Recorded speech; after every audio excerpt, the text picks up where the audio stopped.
Tonight, the air in Manila is thick with more than just humidity. There is a tension you can feel in the streets, a quiet anxiety that hangs over this nation of islands. The reason is out there, in the deep blue waters of the South China Sea. For years, we have watched the situation escalate. We have seen the satellite images and the shaky cell phone videos. Chinese Coast Guard vessels, massive and imposing, have stalked Philippine supply boats.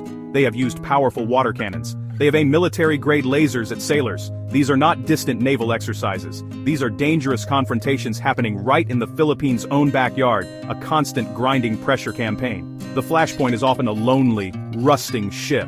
The BRP Sierra Madre is grounded on the Second Thomas Shoal. It serves as a makeshift marine outpost, a symbol of Philippine sovereignty, but keeping the handful of troops stationed there supplied has become a perilous mission. Each trip is a gamble, a potential international incident waiting to happen. The world holds its breath, watching these encounters unfold. The temporary calm we saw last summer has vanished. Old tensions have returned with a vengeance. The shadow of a much larger, more aggressive neighbor looms over the entire region, and everyone here knows what is at stake. This is not a new story, but its latest chapter feels different. It feels more urgent. The historical alliances that have defined this region for generations are being tested like never before. The Philippines has long relied on its relationship with the United States, a partnership forged in the fires of World War II. That relationship is anchored by the 1951 Mutual Defense Treaty, a promise that an attack on one is an attack on both. For decades, that treaty was a theoretical guarantee. Now, it is being discussed in coffee shops and government halls as a very real, very present reality.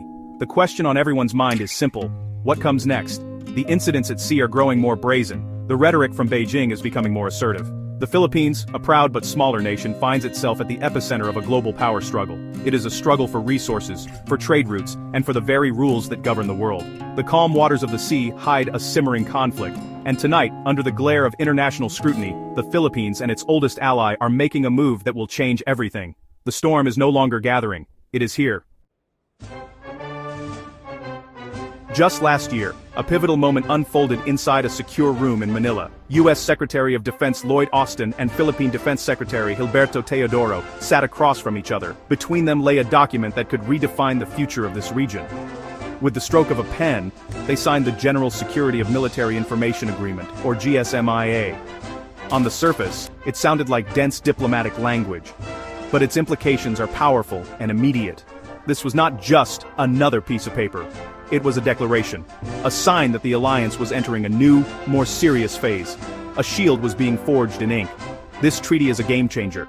For the first time, it creates a formal, secure pipeline for the deepest levels of military intelligence to flow between the United States and the Philippines. Think about what that means. It means sharing sensitive satellite data in real time.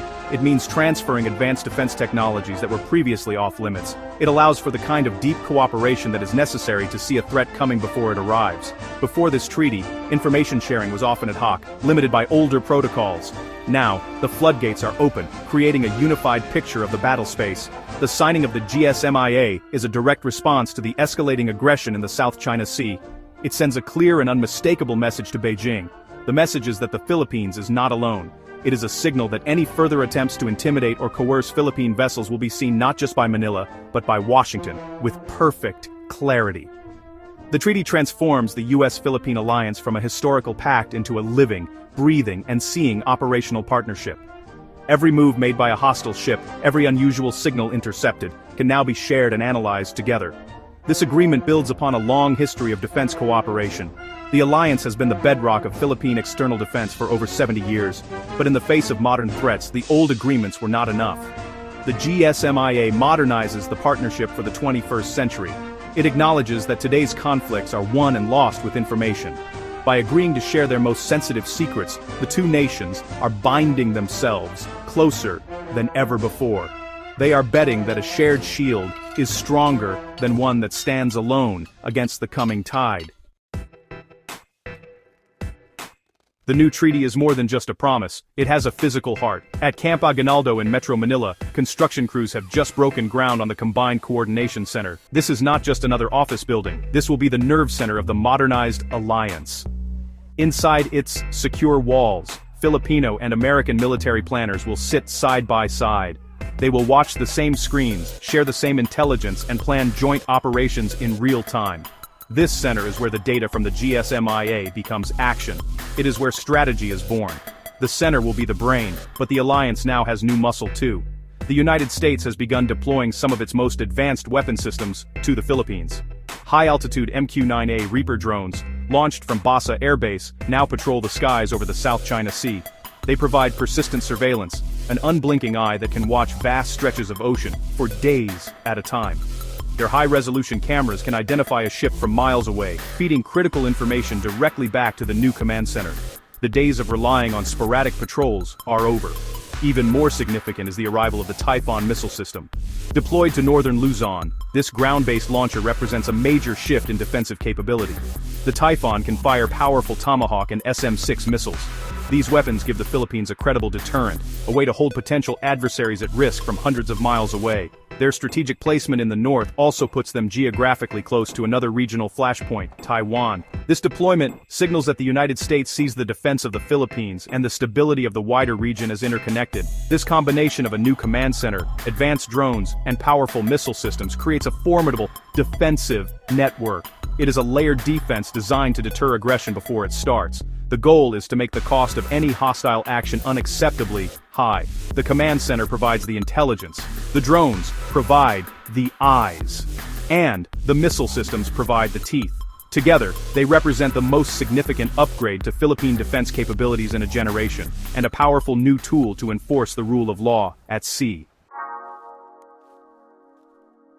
Tonight, as Halloween festivities light up the streets of Manila, the stakes for this nation have never been higher. The new treaty and the military hardware that comes with it offer a profound sense of security. They provide a shield against the bullying that has become all too common in these waters.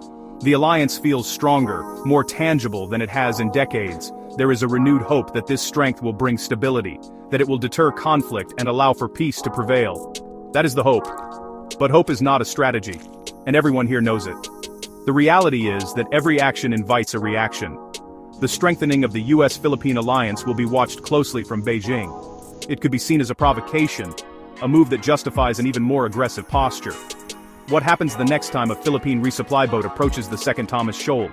Will the Chinese Coast Guard back down, or will they test the limits of this new partnership? The unseen horizon is fraught with risk. The next flashpoint could escalate in ways we cannot yet imagine, pulling two nuclear-armed powers into a direct confrontation. Vigilance is now the watchword. The new command center must work flawlessly. The intelligence must be accurate. The communication between allies must be seamless. There is no room for error. A miscalculation, a misunderstanding, or a delayed response could lead to disaster. The men and women inside that center, and the sailors and pilots on patrol, carry an immense burden. They are the guardians of a fragile peace, standing on the front lines of a 21st century Cold War that feels increasingly warm. The path forward requires immense courage and restraint. Ultimately, the goal is not conflict, but the prevention of it. The 2016 International Tribunal ruling gave the Philippines the moral and legal high ground. This new military strength gives it the muscle to defend that ground. The hope is that this combination of law and power will create a durable peace, allowing the Philippines to develop its economy and secure its future. But tonight, the waters of the South China Sea remain dark and uncertain. The treaty is signed, the weapons are in place, but the story is far from over. The real test is about to begin.